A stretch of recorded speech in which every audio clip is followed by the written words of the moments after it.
सहना भवतु सहनौ भुनक्तु सह वीर्यं करवावहै तेजस्विनावधीतमस्तु मा विद्विषावहै। ॐ शान्ति शान्ति शान्तिः। हरिः ॐ।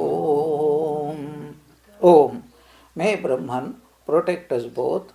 May Brahman bestow upon us both the fruit of knowledge. May we both obtain the energy to acquire knowledge. May what we both study reveal the truth. May we cherish no ill feeling toward each other. Om. Peace, peace, peace be unto all. Om Jananim Sharadam Devim Ramakrishnan Jagadgurum Padapadme Tayo Sritva Pranamami Muhurmuhu. Om Sthapakaya cha Dhammasya Sarvadharmaswarupine Avatara Varishtaya Ramakrishnaya Te Namaha.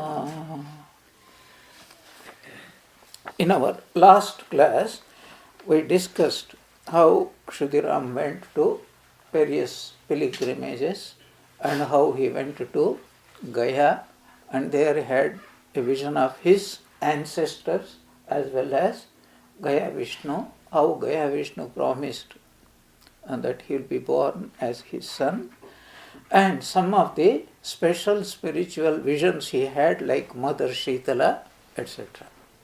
Then we also dealt with a little bit with Chandramani Devi's visions.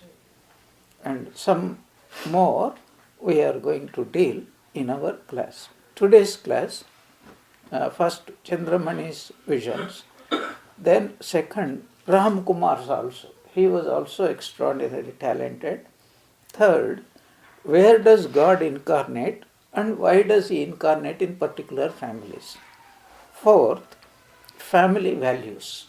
This is called Grihastha Ashrama values. These are the points we will try to discuss today. Before going to Chandramani, I would like to mention about Ram Kumar. Swami Sharadanandaji mentions that every family member in Kshudiram's family had an extraordinary bent for spiritual life. All of them possess an extraordinary power in some way or the other. Kshudiram now, he had 3 male children, Ram Kumar, Rameshwar and Ramakrishna. So first, about Ram Kumar, he possessed a supernatural power. What is it? You know, he was a great astrologer. By looking at a person, he can predict the future of that person. Ram Kumar had a wonderful vision one day while worshipping goddess who had become his chosen deity. He felt as if she was marking with her own finger on the tip of his tongue some mantra letters which made him perfect in astrology. Henceforward, whatever he asserted would come true. Simply by looking at a patient, he could know whether he would be cured or not. He acquired some fame in those parts for his predictions. So that's a great attraction, you know. Many people want to know, patients want to know whether they are going to get cured or not. Anyway, it is also dangerous because if he says you are not going to get cured, and it is dangerous. But he had that power. So, how many of you know the power? Once he went to Calcutta to bathe, and there he saw a rich man's wife being taken in a palanquin to take bath, lest other people may see her face. This Ghumta business is very prevalent in Bengal also, not in South India, in Bengal. Yeah, you know, the Holy Mother always, it's a lot of influence is there. How many of you know about this incident? Most of you know. Very brief.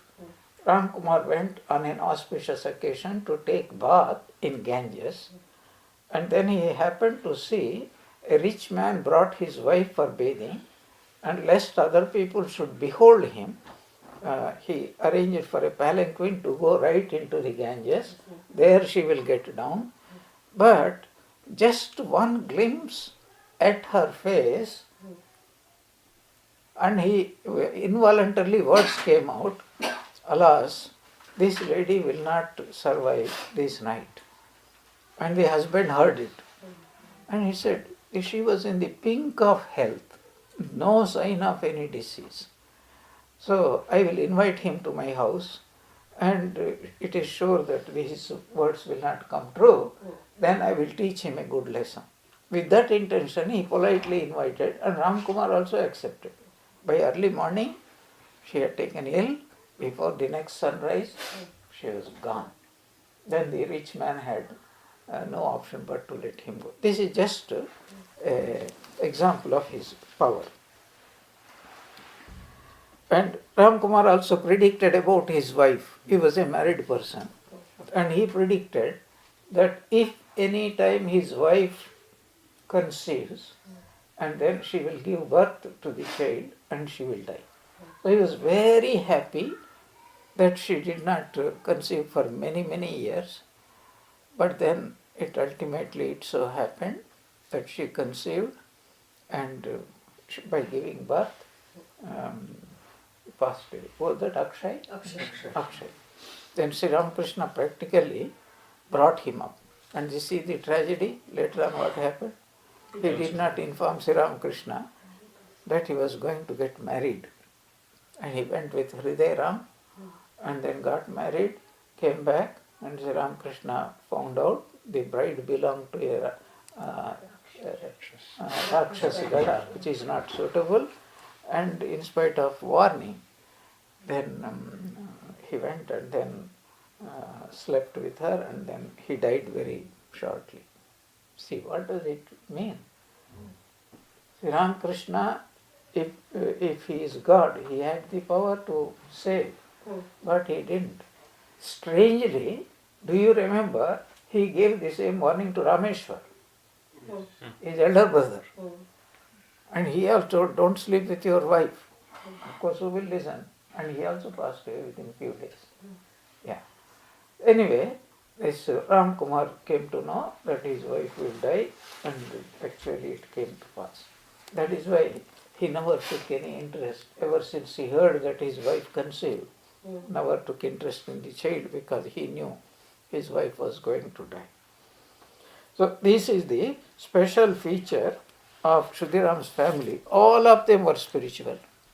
Naturally, an incarnation will not be born in a family or like that. But stranger things also can happen. You know, Swami Vivekananda was born in a family.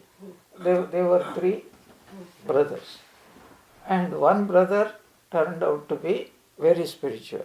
But one brother turned out to be a total communist, dead against Swami Vivekananda in a way of speaking. He only acknowledged Swamiji as a patriot, but not as a great spiritual person like that. Very strange. So, there was, that is about Ram Kumar. He was a very devoted person.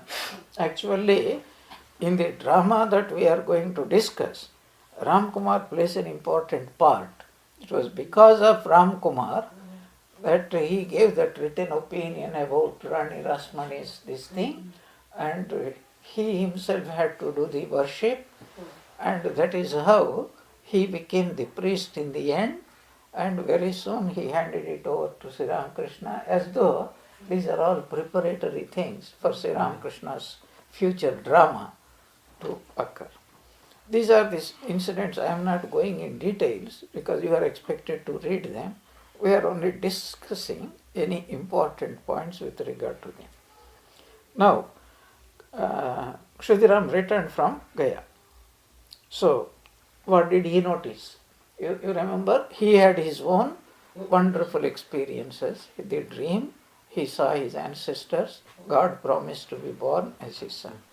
On his return home from Gaya, Shudiram did not tell anyone about the strange dream he had had at Gaya, but waited to see what would happen.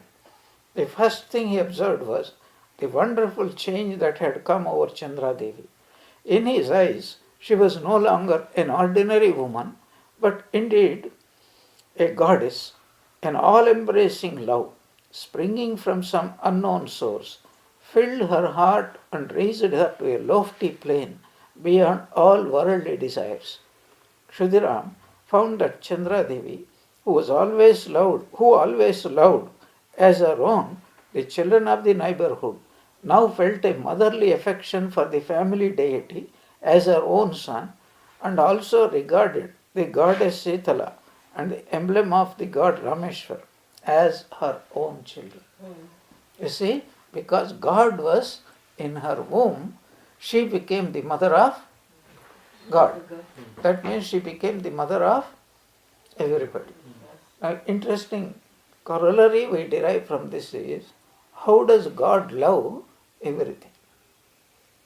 What is one quality of God? He is the mother of the whole universe. After all, he gives birth.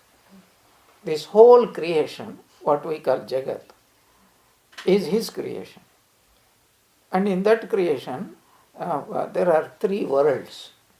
We call Tribhuvan, three lok. What are the three lok? The upper world, which consists of heavens, including Brahma, Vishnu, Maheshwara, all those. What is the second world? This world, where we live. It is a mixture of both Sukha and Dukkha, good and evil. What is the third world? Naraka we call it. So, in one description it is 14 lokas. In another description it is 3 lokas. So, all these so-called gods and goddesses, Lakshmi, Saraswati, Shiva, Parvati, Vishnu, they are all created by whom? By God. Therefore, he who gives birth or she who gives birth is the mother. So naturally, what type of relationship he will have towards all these? Motherly relationship. So that is what happened to Chandra Devi now.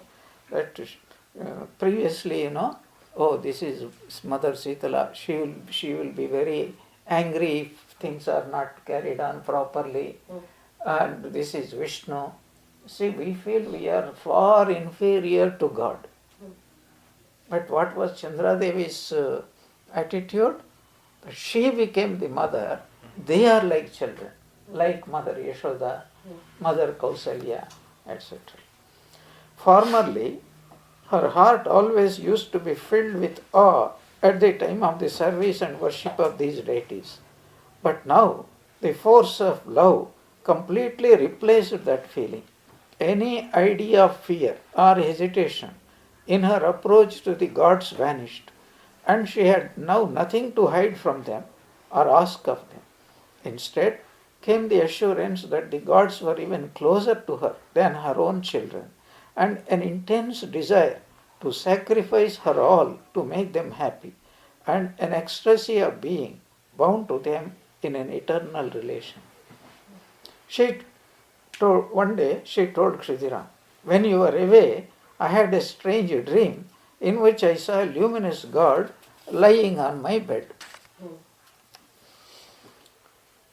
Kshudiram warned Chandra Devi not to tell her visions and experiences to anybody except me. Be free from all anxiety, and know for certain that whatever Raghuveer shows by his grace is for our own good. During my stay at Gaya, Gadadhar revealed to me in a supernatural way that a son would be born to us.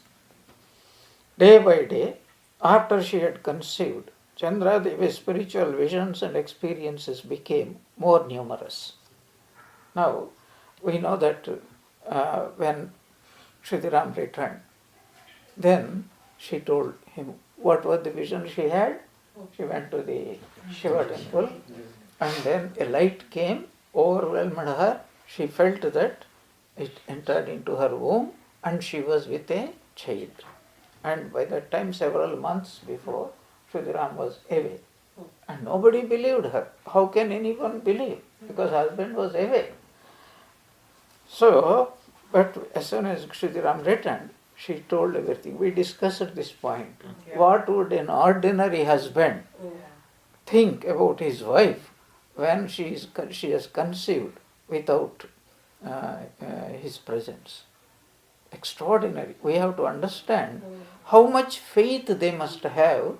Not only that, can you also imagine what was the impact of this condition of Chandra Devi in the village? There will be people who are skeptical. There will be people who don't. This is all bunk. What would be their opinion? Nothing of this we discussed. Same thing happened to Mother Mary. Before she met her husband, already she was with a child. But then God informed Joseph also that my son is going to be born in your womb. And he accepted it. That acceptance itself requires tremendous act of faith. You have to think about it. How much faith they must have to accept this kind of experiences. Yeah, it looks very strange. If some such thing happens to any one of you, what will you do? Householders, those who are married. It is said that at this time, means after her conceiving, her visions of gods and goddesses occurred almost daily. At times, she was aware of a purifying fragrance coming from the bodies of these holy beings and spreading over the whole house. Or again, she would hear celestial voices and be struck with wonder. She will not see, but she will smell. And she will also be sometimes hearing celestial voices. Do you remember? I mentioned Swami Turiyanandaji's experience at Puri temple. You remember? Yeah. One day, Swami Turiyananda, I think he was going into the temple. Suddenly, a divine fragrance. And he looked around. There were no flowers around. And he was wondering where from this fragrance was coming. So Ramakrishna appeared and explained, many celestial beings, they come to have darshan of Lord Jagannath. And from their bodies, this fragrance comes out. What a wonderful thing. That means, so when you are going to Puri or Dakshineshwar or Belur Math, if you get some such divine fragrance, can you distinguish and say whether it is coming from the incense stick or from other beings? These are the things we have to take on trust, on faith. Now just see, because Sri Ramakrishna explained, Swami Turiyananda also believed in all those things. Now, do you think celestial beings would not be visiting Dakshineshwar? Do you think celestial beings would not be visiting Belur Math, Jairambati, Kamarpukur? It is a fact. Just as we visit, they also visit. Why do they visit? Because God's presence there. Because they are also bound souls. See, two types of beings visit these holy places. Those who have attained perfection, they go there. What purpose? Tirthi kurvanti tirthani, to make those places even replenish. But we also go there. So many gods and goddesses living in higher celestial worlds, because of their punya karma, they have gone there, but they are not liberated beings. We have to make a distinction. They are having a higher type of enjoyment. They have done lot of merit, and therefore they enjoy higher worlds. Their punya requires no earthly happiness is equal for their punya. That's why they will go there and enjoy extraordinary happiness. But this is all karma phala. They are as bound, even could be worse than us, so far as knowledge of the self is concerned. And that's why we hear so many times these fellows are being cursed by rishis and others. Especially this Nahusha story of Nahusha. If you remember in Mahabharata, Pandava's ancestor. He became Indra because of his punya. And then he wanted to go to Shichi Devi. Then she escaped, by a stratagem. You know that? So Nahusha, he became Indra. Indra is a post, like Prime Minister's post. So more votes means more punya there. And they will become Indra, Chandra and all those things. That means the other Indra, he, because of some mischief he has done, or his credit has become nil, he did not top it up. So he had to vacate his place. But Shichi Devi was there, very pious lady, a chaste woman. And Nahusha said, I am Indra, she is Indrani, I have a right to enjoy her. But she tried to say, no, that's my husband, you can marry somebody else. But he didn't listen. I want only her. Otherwise, I will force you. And she called some rishis and asked for advice. They said, you do like this. You tell him, I will be very happy to fulfill your wishes, provided you come to me on a palanquin carried by rishis. Rishis are spiritual people. So he said, I am Indra, I can command everybody. So the rishis, they never carried. They were not happy. But they were not trained palanquin bearers. So they were fumbling. And then he kicked one of them. Sara means move forward, move for Zaragandi. Tirupati goes, move forward, like that. He was in a hurry to meet her. Then the rishis got angry, and that was the purpose. So, since you are saying Sara means through, you become a serpent. Dhabak, he fell down. And that's what had happened. So then he understood his pride had broken. Most of the time after suffering this will come. And then he told her, I'm sorry, I have done this one. And apologizes to the rishis and said, what is the parihara? He says, one of your descendants, he will come to you, you catch hold of him and ask him to answer certain questions. And if he answers, the day they answer, your curse will be lifted off. Anyway, what is the story about? Even though people may go to higher worlds, doesn't mean they are free. They are as bound or worse than us. So many stories are there. Why are these stories being propagated of those people? To teach us that going to those worlds is not our goal. And even if we go there, it doesn't mean that we are higher in character or anything. We can fall down.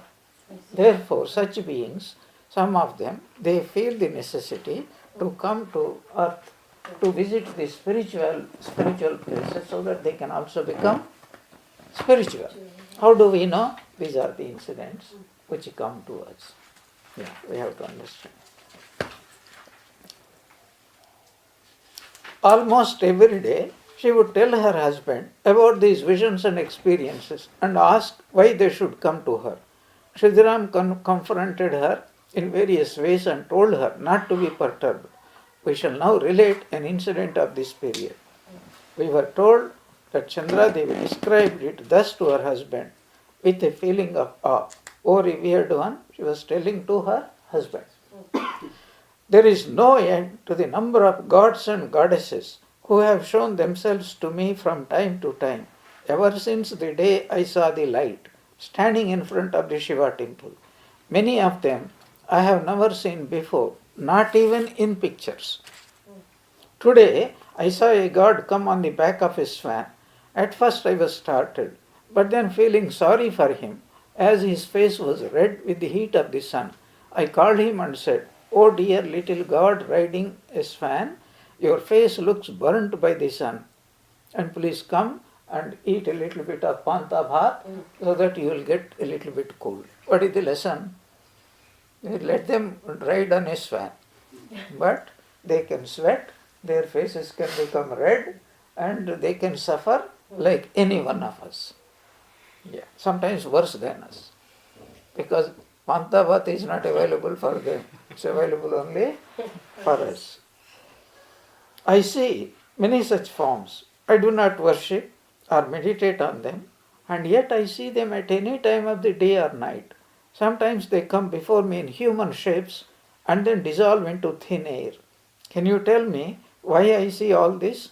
Is it some disease? At times I wonder if I am possessed by the spirit of the now dead Sukhalal Gosai.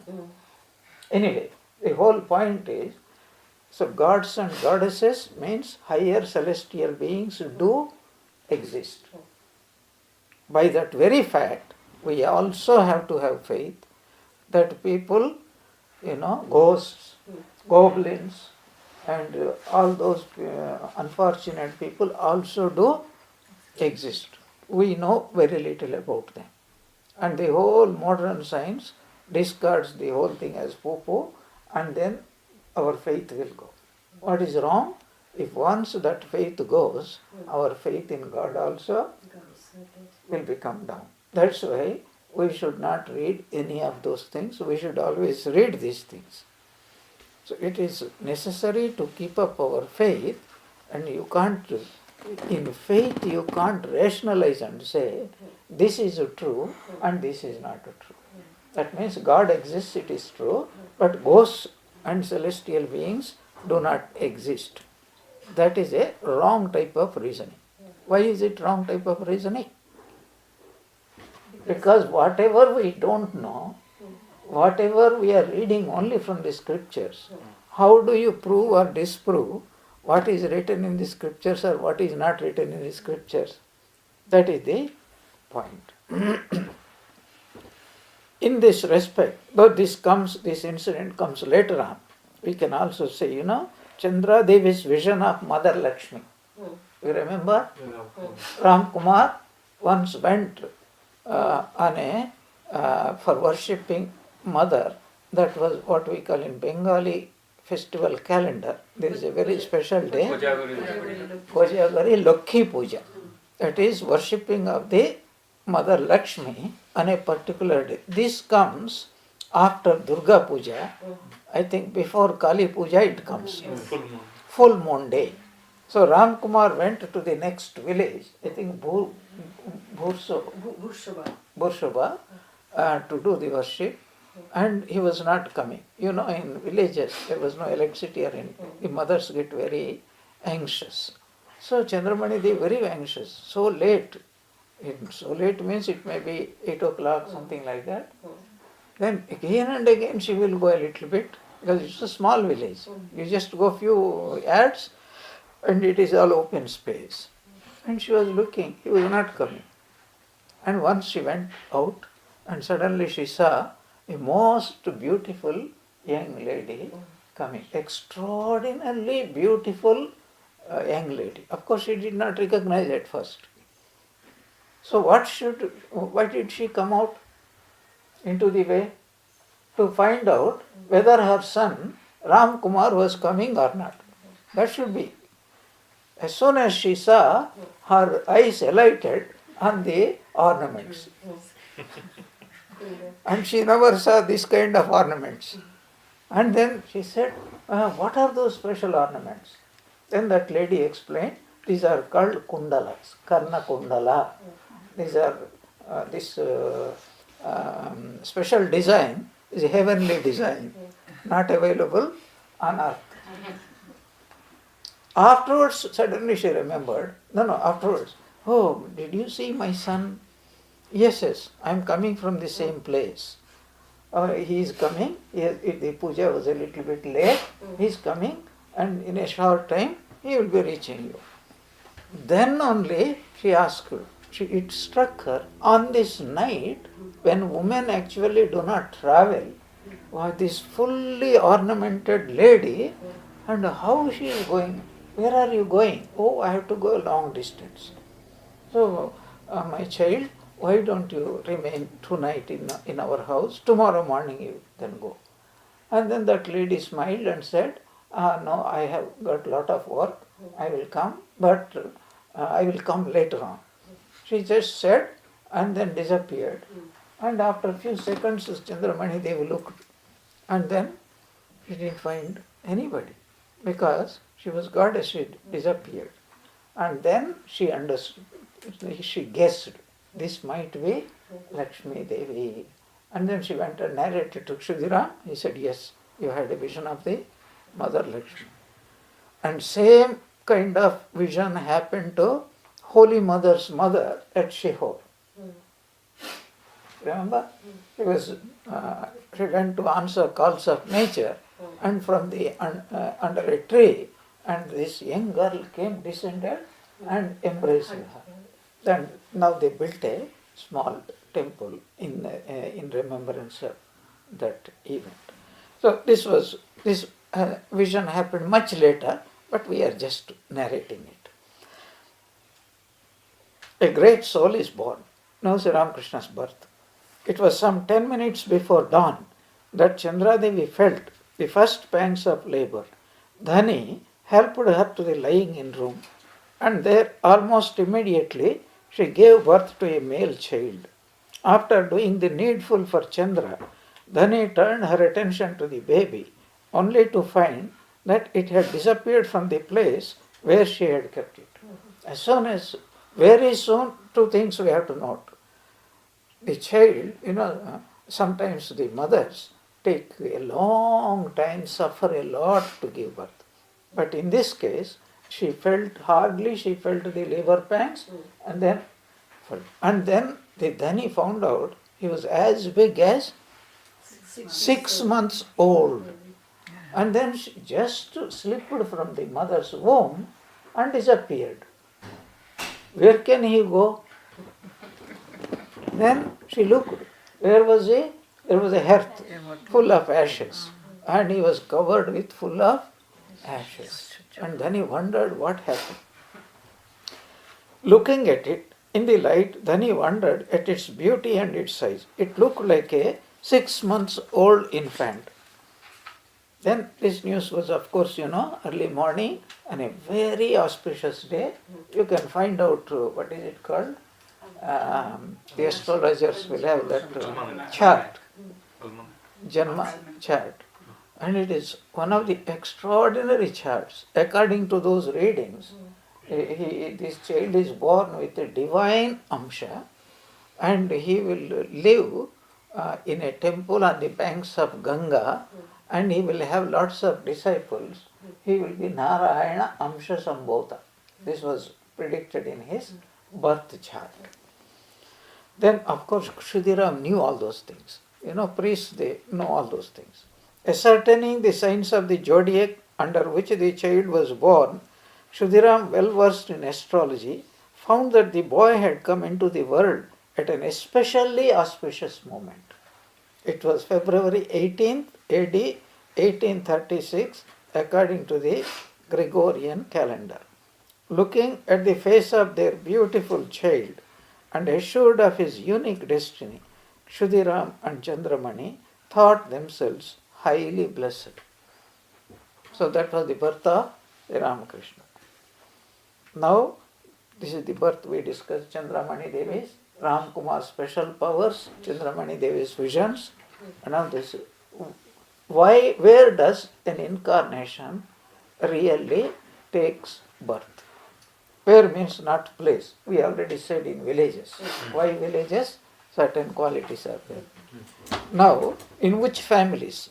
So apply this to Jesus Christ, to Buddha, to Rama, to Krishna, to Chaitanya Mahaprabhu, Shankaracharya, and of course, Sri Ramakrishna. Where does he take birth? Only in that family where divine qualities are most manifest. They may be poor people. Now, during our last classes, I told you, I think I didn't give you correct information. Kshudiram had 150 bighas of very good fertile land. 3 bighas is 1 acre. 150 bighas means how many acres? Nearly 50 acres. That means is more or less he was quite wealthy according to those standards of those times. And then he lost all the 50 acres, nothing was left out. And then he lost his home, everything. He had to come with the piece of cloth. Now, why did that happen? We also discussed that. Why did it happen? You have to understand. To show his character, show him to the he Vanaprastha, was very preparing him. Because God has to be born in a poor family. Why? Because if he had preached Tyaga, renunciation, and he is enjoying all these wealthy family facilities, etc., people, we are all suspicious people. We always try to find some fault. Oh, you had everything and you are preaching only renunciation. And then in Bhagavatam also I mentioned there was a verse, God's promise. What is the promise? If I love somebody, I take away all their property. Have you heard about this? Bhagavatam specially God promises. If anybody is a close devotee of mine, first chopping block, all his attachments. Wealth means what? Attachments. Why? Because if there are no attachments to the world, the only attachment will be to God. Here is a psychological truth involved here. Suppose a man has got 50 attachments. And how much will be his attachment to God? 50 first attachment to God. 50 attachments to other things. 50 first attachment. How strong will be that attachment? half strong. All the strength of his attachment is divided into 51 parts. 50 parts go to other, children, wife, husband, and property, cows, land, everything. 51st attachment will be to God. Now, here is a devotee who wants to totally dedicate himself to God. That's what we are all praying. Thakur, ahoyiti ki bhakti dao, all those things. If God listens, you know what he will do first? Take away all the So if in future you think twice whether you want motiveless devotion or you want some devotion. Yeah. So that is why what happens, here is a devotee who has got 50 attachments and 51st attachment is to God, and is genuinely he feels, I want to come to you, and he is not able to get rid of those attachments. What will God do? You see the point? If he was able to overcome all the 50 attachments, whether he overcomes or God makes him overcome, it doesn't matter. The purpose is all attachments should only turn towards God. So that is why God's grace comes in the form of taking away all those objects to which we are likely to be attached. And that is very difficult for many people to accept, to understand. That's why Swamiji said suffering is necessary Yes. for spiritual. Yes. Any place, anywhere. So that is why Shuddhiram's all attachments have gone. Now did he become more devoted as a result of that? Or did he lose faith? We also discussed. His reliance, his surrender to God had increased 100-fold. Now total reliance upon God. Last class we discussed why Shuddhiram lived like a Vanaprastha, third ashram of life. It is only because of this.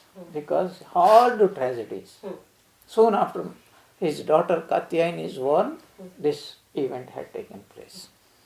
And total reliance upon God. That's what God wanted.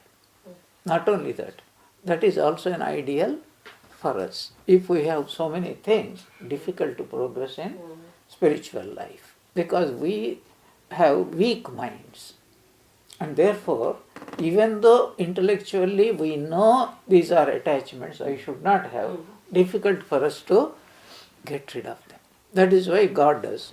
But if we are not having faith, what happens is, I am a devotee of God. Why did God bring this tragedy upon me? That is what he will be likely to think. But Sridharam never thought like, it is your will, so whatever you do is for my good, and he became even more devoted to God. That is the truth. Now, what was the question we raised? Why an incarnation comes in the family, which type of family he will be born? Poor family.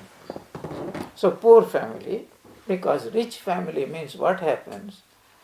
There are people who are born in rich families and they have become saints and they lived also very spiritual life, but their influence will not be on other people. Because when you see a person, a rich person, our judgment is that you are leading a comfortable life, you don't know what we are going through, and you may give any type of position. Rarely we see whether that person is living really like a detached rishi, whether he was living. Who are the examples we get? Buddha. No, Buddha had renounced. That's He what was I'm saying. born there, But but he renounced. Because if he had not renounced, he would have still have been Buddha, but his words would not have been so influential. You have not renounced, and how can you teach renunciation to others? That is the idea. Janaka Maharaja. Krishna Bhagavan lived that kind of life. But people don't have, many people criticize Krishna. You have so many wives and so much of this thing, and you are a diplomat, you are a politician, you are a statesman, and all those things. Even devotees love to degrade their chosen deity. You are Jara and you are Chora. What more better titles you can do for anybody? You understand? Jara? Jara means a lecherous fellow who is running, immoral fellow. Chora means you understand. But what a beautiful song you came. Mera kannaiya makkan ka chor, like that. Very few people understand.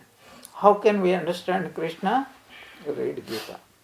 Whole Gita is about Tyaga. When the time came, he just gave up his body, and he also advised his brother Balarama and everybody to be prepared to give up. He did not feel regret at all, as though it was all big drama. So, there may be rich people who live a rishi's life, but they cannot be ideals for other people. That's why so many people say, why? Janaka was a Raja. Janaka Raja ki kom chilo, eidik oidik dudik reke, khiye chilo duder bati. Cool. What did Janaka Maharaja lack? He had this and that. Means both bhukti and mukti, both he had. What did he lack? And he enjoyed to the brim everything. That's why so many people say we want to be like Janaka. And Sri Ramakrishna used to make fun. Yes, how many children you have got? You are Janaka. So if one child, one Janaka. Two child, double Janaka. Three children, triple Janaka. But Swami, that is why we don't give the example of Janaka Maharaja. We give example of Janaka Maharaja only from the Karma Yoga point of view.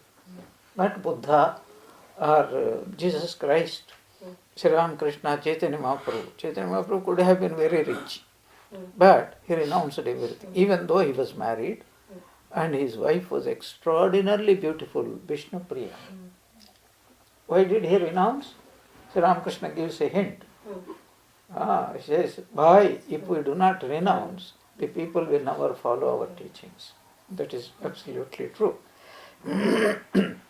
So, in which type of family an incarnation, the birth of an incarnation takes place? only in that family where grihasthashrama values are practiced, understood, accepted and practiced. Very briefly, we will discuss what are values. You see, values are there for a student, for a politician, for a ruler, and for a student, and for a householder, for a vanaprastha, and for a sannyasi. Values are there. So, we use that word value. This word value came from the economic field. An object is valuable when it is highly desired, then it has nothing to do with real value. An object is valuable only when its value is valued by the valuer. What does that mean? It looks like play on words. No, it is not. Suppose somebody gives you a uranium powder. What will you do?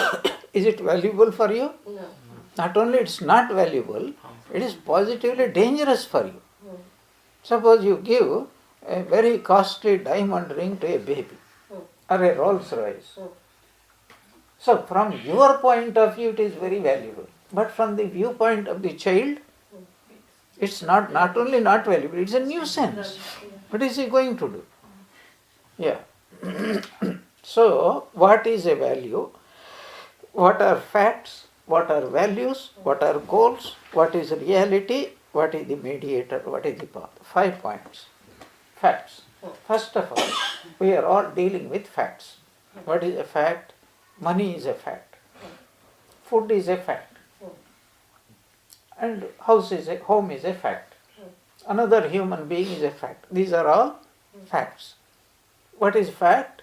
A statement of true information is a fact. Here is a table, here is a house, here is a person, here is a golden ring, etc., etc. This is a fact. Now, what is the relationship between a fact and a value? When an object, here facts means what?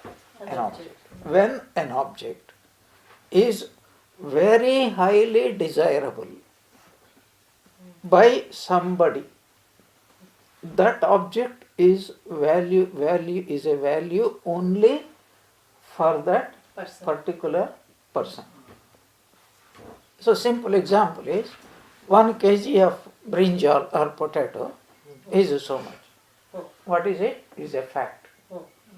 But suppose this person doesn't want either brinjal or potato. Does it take the place of value? No. But a hungry person who wants to make use of that object, and I want this for today's food, lunch or dinner, and I require it. When the desire becomes strong, that object instantaneously, it takes a huge value, depending upon how much this person really desires it. When a fact is highly desired by a conscious thinking human being, that fact turns into what? Into a value. Now, these values, we'll discuss what are those values. When something becomes a value, the next thing that happens is this value becomes a goal. So here is a person, simple example, I want brinjal. Now I have a great desire to eat brinjal curry. But brinjal becomes a value. Now what should be the goal of the person? The goal of the person is to obtain that valued object. Suppose he says, I desire it, but I don't have that goal. That means I have no desire to buy or obtain it, borrow it or whatever it is. Then what happens? They don't become values so far as it is all intellectual. It would be nice if I had this, but since I am not aiming to obtain that, it is no more, it doesn't become a goal. So fact, common, and it must be desirable. When it is highly desirable, what does it become? A value.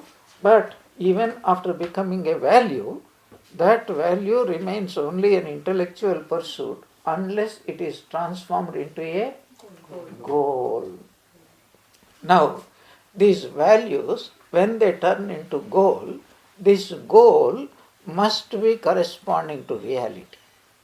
If the goal doesn't turn itself into a reality, then not only that value doesn't become value, it can be counter value. It can produce counter effect. For a simple example I am giving, supposing there is a person who says that I want to become Prime Minister of UK. It is highly desirable. And it's a fact. The post of the Prime Minister is a fact. And a person desires it. And so it becomes a value. Now the person's goal should be, what is the goal? To become the Prime Minister of UK. So supposing this goal is not realistic, this person is not at all fit. You see, we see that there are so many people who understand it, who want to pursue it, but very soon others understand. This person is absolutely worthless. Because do you want somebody who is going to harm you? Do you want Osama bin Laden as the Prime Minister of UK? Then he will turn the whole country into what? Into a camp of terrorists. Is it not? Do you want any such people to become Prime Minister of our country? And even if one such member becomes the ruling, you can imagine what is the damage that can happen. So, it must be leading us to the reality. Because ultimately, what is it that profits us? Reality or non-reality? What is it that helps us? Reality. Anything that is real makes us better people. Anything that leads to unreality, that always lands us in trouble. See how deep this discussion goes. Fact should turn into a value, value should turn into a goal, goal must be related to reality, and that reality must be my reality, not Sri Ramakrishna's reality, not anybody's reality. Then there must be a way to achieve that value, that goal. There must be a process. This is our understanding. I am here, I want to reach there, but there must be a way. So now let us discuss. We are not discussing ordinary facts. We are discussing as there are certain universal values. Everybody desires. What are universal values? That value which nobody can deny, and for everybody it is the highest goal in life, and that alone deserves the name universal value, the very word universal. What are universal values? First I will give you a few simple examples. Every human being in this world wants to be loved, wants to be wanted. Who says, I don't want to be loved by anybody? Everybody desires, I want to be loved. And will any person put any limit and say, by how many people do you want to be loved? What is our goal? By everybody. We don't want any person who doesn't love us. Is it not? So this is universally, we want everybody to be loved. This is love.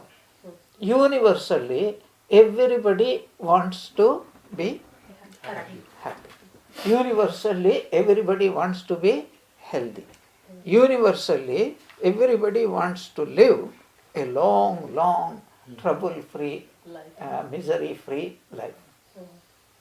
Apparently, on the surface, these are wanted even by animals. Even animals want to be loved. Everybody wants to be loved.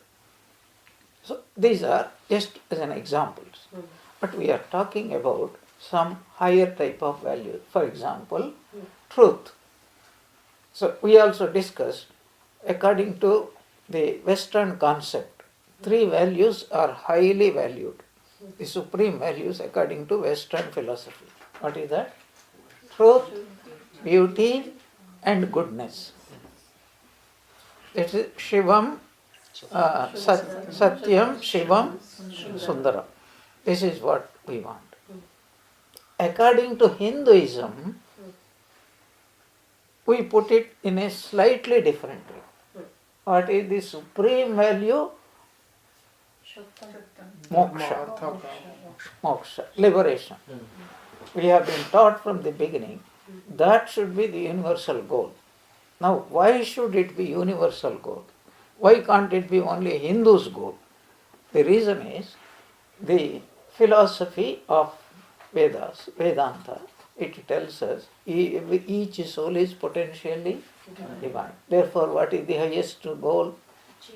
To manifest one's own divinity, and manifesting one's own divinity is called mukti, and that's why moksha is the highest goal. And the next, that is called intrinsic value, intrinsic goal. That means it is a goal for its own sake, not for anybody's sake.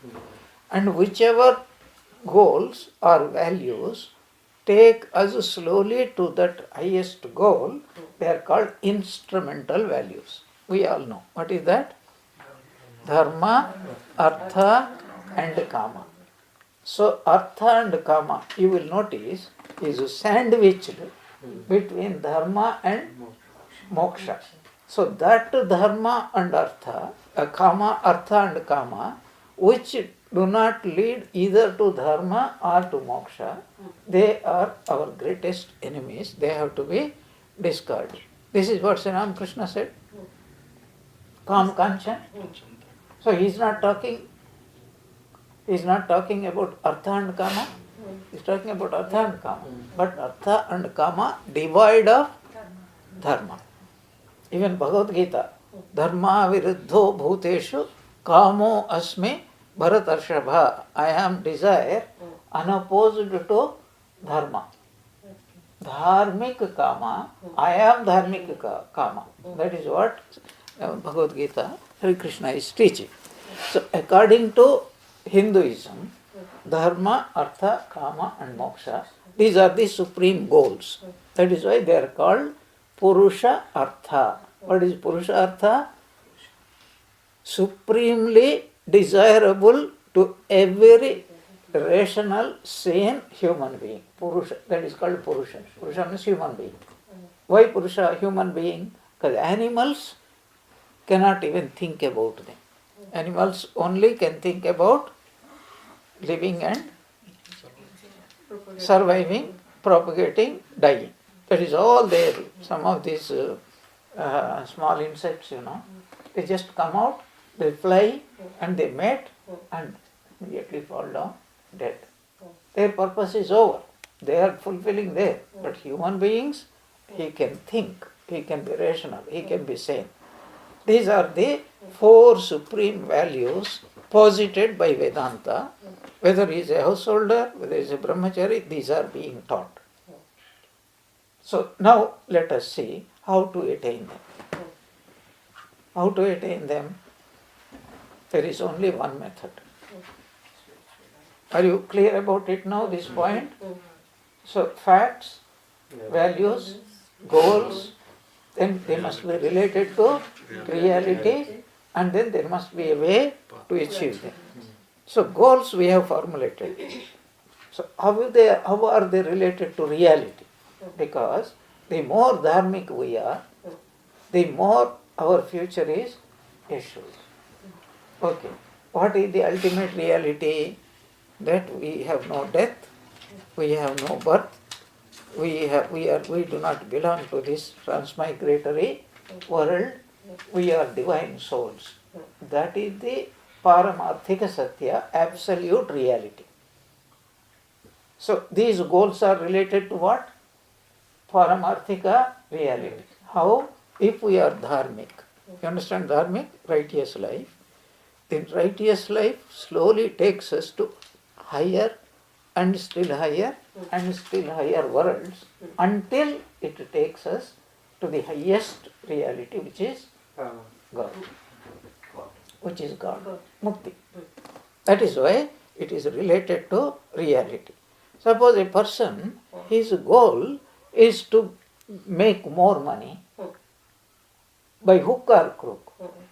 Does it lead to unreality or to reality? That means if any person pursues his goals, is he living more real life or is he becoming more unreal life? What is unreal life here? Unreal life means his sat becomes asat, his chit becomes achit, his ananda becomes dukkha. That means he goes down and down and down and down. Whereas pursuing these goals consciously, and there is a way to practice them, to attain them, and to progress in spiritual life, leads us to nearer to the real reality. This is all temporary reality. This is a changing world. Whatever confirms us in this changing reality is only a lower reality. Whatever takes us to the highest unchanging reality is the real reality. So this is called spiritual progress. What is spiritual progress? Gradual progress in values.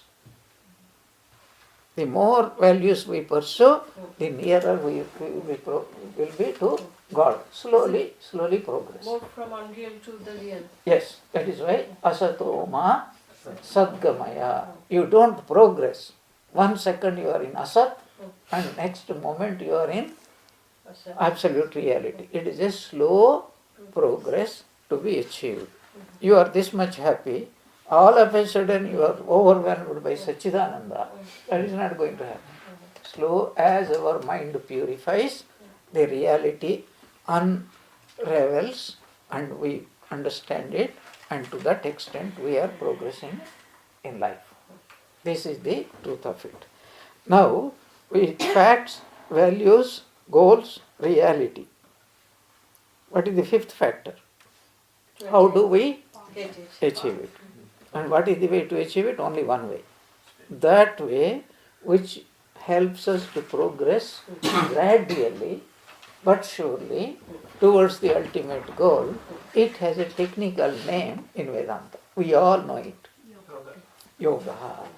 So that yoga can be Karma Yoga, Bhakti Yoga, Raja Yoga or Jnana Yoga.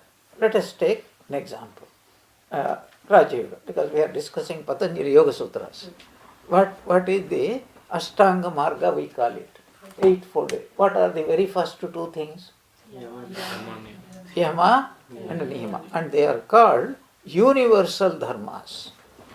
Sarva Bhaumika dharmas by Patanjali himself. Because this is what applicable to any person. It doesn't matter which religion. Only they may not use that same particular word, but he uses a different word. So who wants to be a thief? Who wants to be a lobby? Who wants to be telling lies? Who wants to have absolutely no self-control? Have you found in any religion? You can be a liar, you can be a greedy fellow, you do not need any self-control, but you will progress in spiritual life. Have you come across any such teaching? You will not come across it. They use different words, but everybody has to, while climbing, same way they have to climb. You see, if you want to lift yourself up into the sky, whether you are doing it in Australia or whether you are doing it in architect area, do you go down or do you go up? So that is what we are talking about. Universal dharmas, yoga. Yoga is the one which takes us gradually, slowly but surely towards more and more and more reality, which is called God. That's why Sri Ramakrishna says God is the only real being. Everything else is temporary. Temporary means it is not unreal. That word unreality has created a lot of problems. A non-existing thing is an unreal. Here it is not non-existing. It is existing, but we are not able to see it in its fullest aspect. That is why we call it. That's why we call it changing. It's the same reality, but it is changing. Simplest example is, I am looking this side. I can see reality only this much. I am looking this side. I can see reality this much. When I am looking at this, I am not able to look at this. And when I am looking at this, I am not able to look at that. What is my goal? I want to see everything. If I can see everything, do you know what happens? There will be no delusion. Simple. If you know one person, 100% totally, outside, inside, previous birth, next birth, then you will not feel that person is different from you. You feel that that reality is the full reality. For seeing something in fullness is seeing God. Seeing something partially is called Maya. This is a human being and this is an insect. But if you see the full reality, everything is nothing but God. Okay, we have already discussed this point in a different way. Then suppose you say, here is a scientist, physicist with a very powerful electronic microscope. And then he is looking, that person looks at this table. What does he find? Physicist, atom, yeah. Atom. He looks at you. Yeah. What does he see? Does he see Sumitra? No. Does he see a human being? No. Same. What is the difference between this atom, this matter, and the matter here? Absolutely nothing. Yeah. Now, when Sri Krishna means a spiritual person, looks at everything, what do you think he will see? He will see the full reality. What is the full reality? Only God. Do you see what a wonderful thing it is? The more we progress, the more we see reality, and the culminating point of that is when we are able to see everything as it is, not in a partial, limited way, then we see only one thing. What is it? God.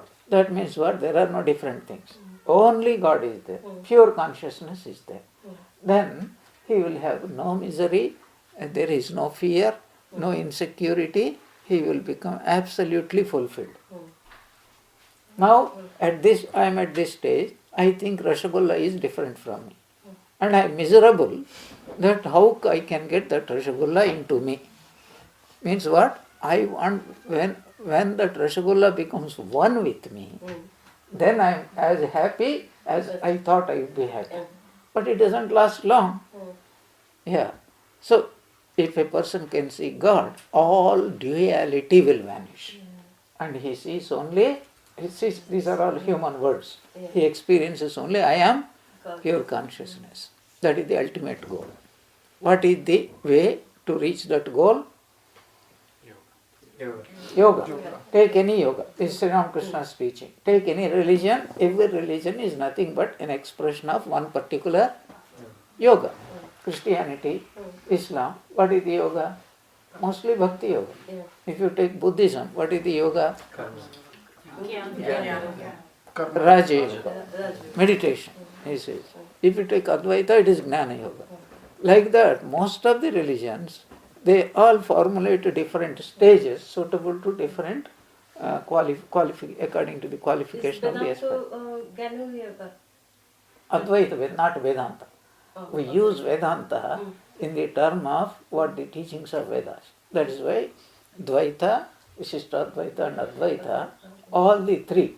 So in general we talk about Advaita, but if a Vishishtadvaitins come, then we have to accept that his idea of goal and my idea of goal is slight difference is there.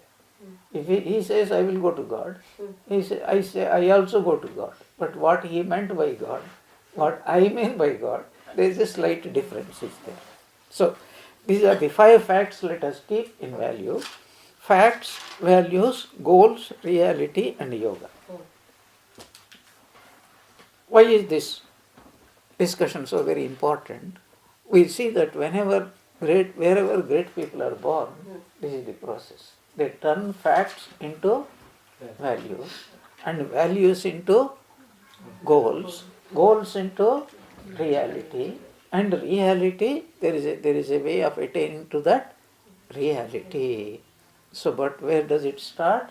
It starts with facts and values. Any family that has at least a minimum of these facts and turn those facts into values, then only the children born in those families have a chance to progress in life. That is the whole point we have to keep in mind.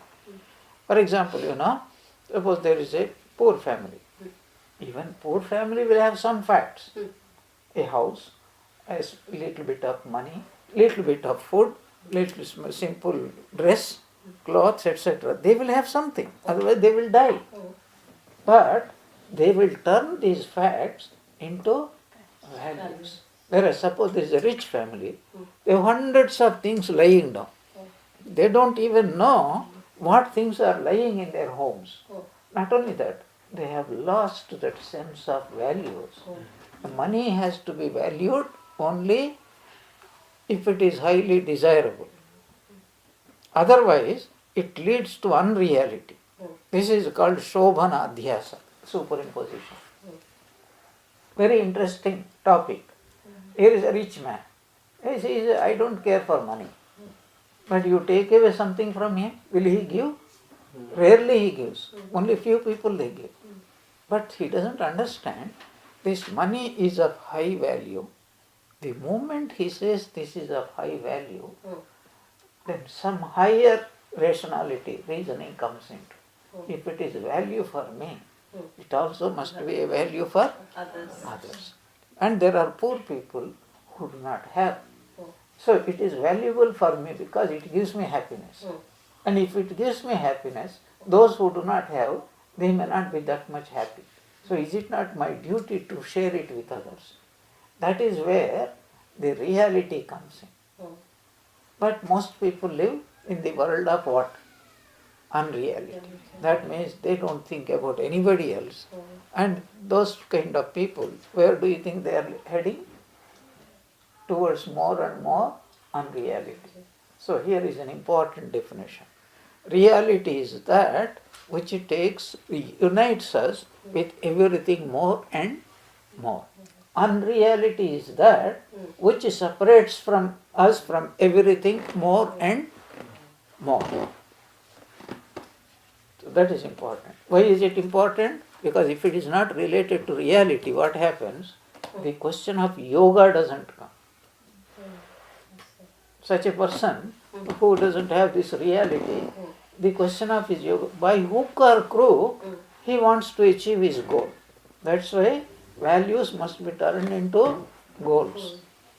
This is common for most people. But goals to be connected with reality is most important.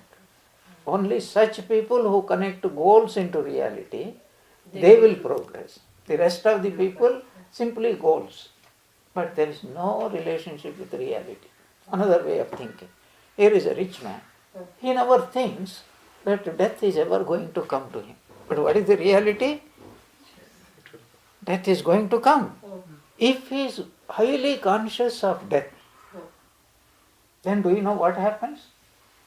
His whole valuation of his life, his money, his possessions, everything changes. Now coming back, everybody is living in the world of facts. And these facts must be transformed into values. And these values must be made into goals. And the goals must be related to reality. And the reality must be reached through any particular or combination of yogas. Let us keep in mind, this is what we are going to discuss. And any family which fails to convey this sense of values unrelated to the reality, that family fails in their duty. They are not fit parents. They are not fit people to live in society. because those are the people who are more destructive. May not be physically, but psychologically. Not only they are destroyed, not real destruction, they are retarded, but they are also influencing others and even others also, their own immediate their children. That is where a family's responsibility, that is why every grihastha has got that dharma. Now this word dharma, what does it include? It includes values, it includes goals, it includes reality, and it includes a way to achieve it, which is called yoga. So people may not express it in this rational way as we are discussing. But very sincerely they do puja and they take prasada and they do so many things. So this slowly these people convey these values like truthfulness, unselfishness, sharing with everybody, love and forbearing. All these values, they by their life, they lead the life and they also slowly influence. And the most important point is, children do not learn by teaching. You teach them. You be this, you be that, you be the other one. They are not going to learn. How do they learn? By imitation. And whom are they going to imitate? Parents. That's a most wonderful subject. We will discuss in our next class. Om Jananim Sharadam Devi Ramakrishnam Jagadgurum Padapadme Tayo Shritva Pranama